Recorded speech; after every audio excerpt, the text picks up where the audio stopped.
like a pinball in the back, even though it was a death trap. I also want standing ovations to die. I think they're really overdone now. I think they've lost meaning. If you look on YouTube, you can look at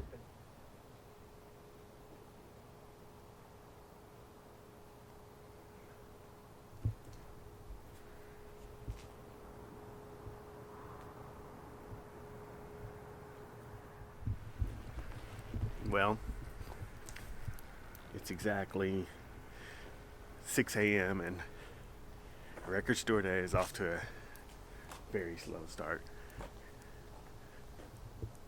Got the number one in line, holding down the spot. I am currently number 2. So, here we go. Record store day, Black Friday, 2023.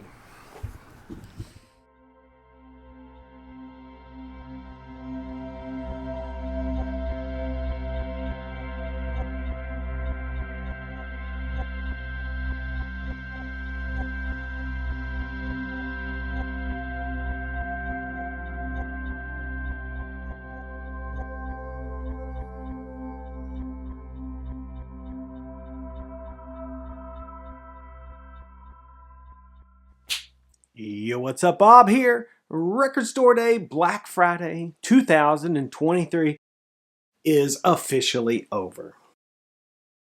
Despite my hesitation about the list and going out there today, I was up early.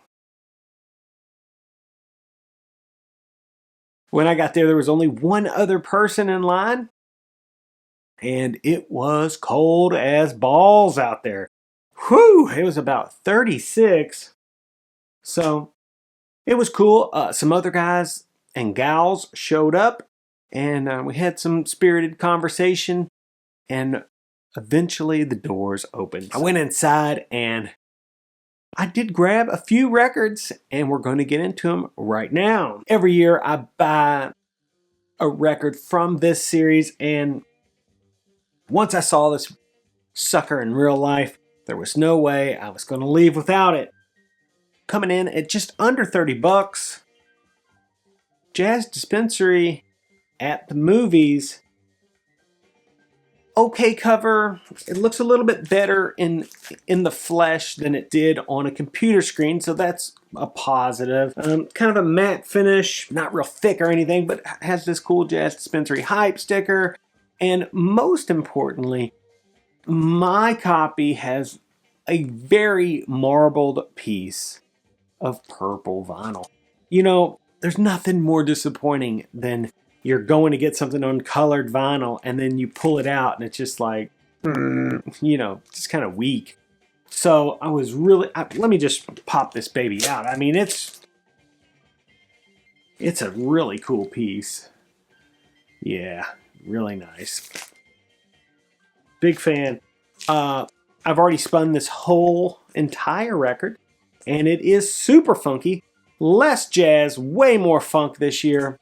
No vocals, just all funky movie music. Yeah, really pretty cool. I was hesitant about this, and now I am glad that I got it. This is very strong showing from the Jazz Dispensary at the Movies. Super funky. Doesn't have any of the kind of cliched tunes that I expected to be on there. So that really worked out nicely for me. I didn't get a lot, but one thing that I have been doing is listening to a lot of Prince music. Yeah.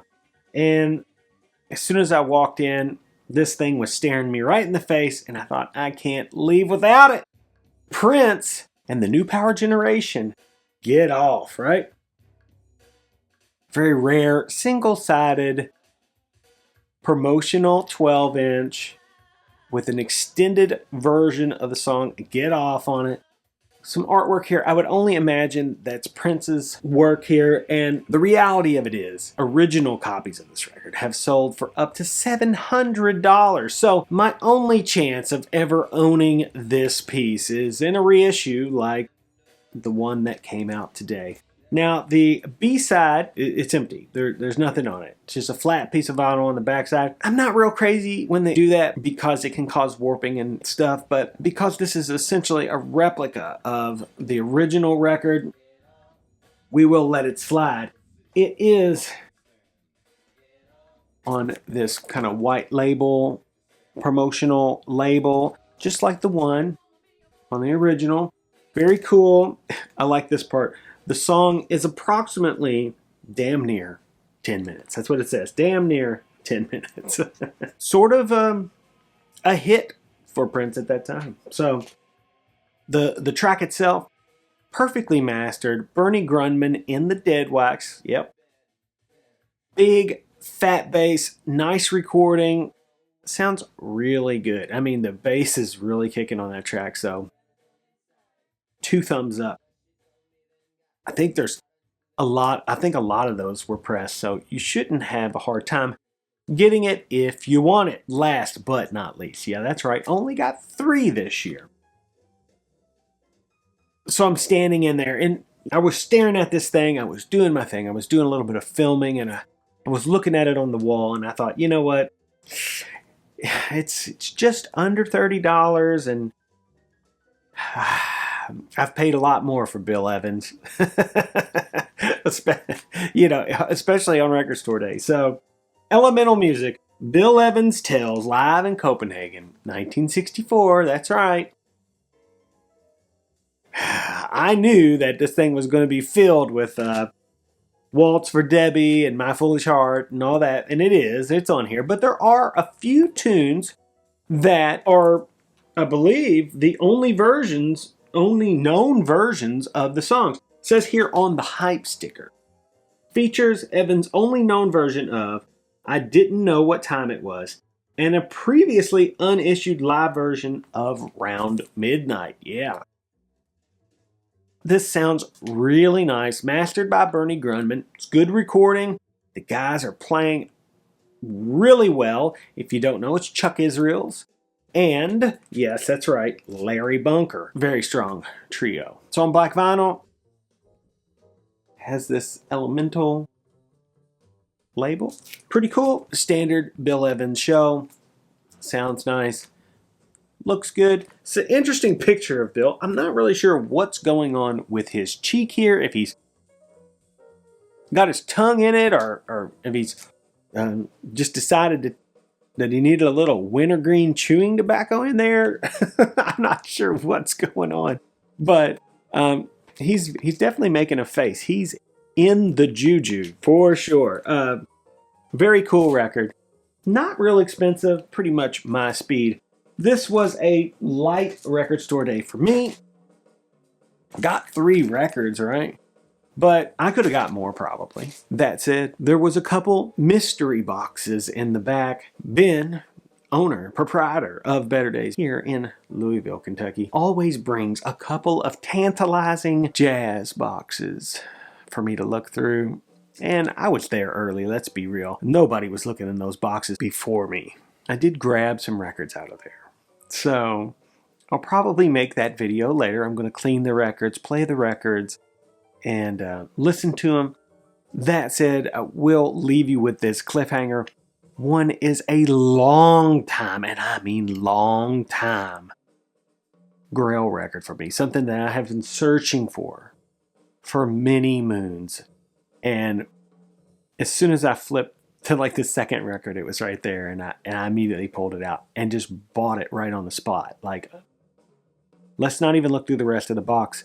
I gotta buy this from you now because it's coming home. So I just laid the cash on him and continued my flip. But I'm incredibly excited about that. It deserves its own video. So I'm not going to talk about it right now, but it will be in the very near future. So, yeah. It was a great Record Store Day for me, turns out. I'm really happy with the records that I got. I've listened to them all from start to finish. A couple extra notes. Pressing quality on this Jazz Dispensary record. very good, incredibly quiet and flat. The Prince 12-inch, despite not having anything on the B-side, flat and, of course, sounds great and is quiet. Bill Evans, just a touch warped. Otherwise, very quiet, beautiful sounding record. I hope all of you guys had a fantastic record store day, and I hope that you got all of the things that you were looking for. If I go back out and there's some stuff hanging around in the next few days or whatever, I might grab something if the spirit moves me. But for now, I'm pretty happy with this Record Store Day Black Friday. And yeah, until we meet again. That's right, folks. Bob out.